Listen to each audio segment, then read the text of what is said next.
हुआ वो गलती हो गई है, अब सीज फायर कर दिया जाए और हम सरेंडर करना चाहते हैं। कोई सीज फायर नहीं होगा।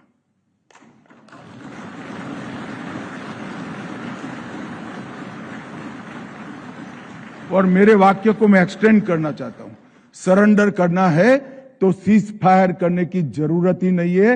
हथियार डाल दो, पुलिस एक भी गोली नहीं चलाएगी, आपको रीएस्टैब्लिश करेगी।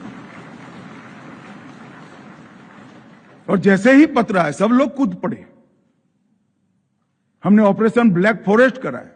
ये सारी वामपंथी पार्टियां अब तक वामपंथी हिंसा से कन्नी काटती थी सार्वजनिक रूप से, मगर जैसे ही ऑपरेशन ब्लैक फॉरेस्ट हुआ उनकी सारी छद्म सिंपैथी एक्सपोज हो गई। उन्होंने पत्र लिखा, प्रेस नोट दिया कि ऑपरेशन ब्लैक फॉरेस्ट तुरंत बंद कर दिया जाए। वामपंथी राजनीतिक रजिस्टर्ड दलों ने प्रेस नोट दिया, सीपीआई और सीपीआईएम ने दिया है। क्यों भाई, क्यों बचाना है?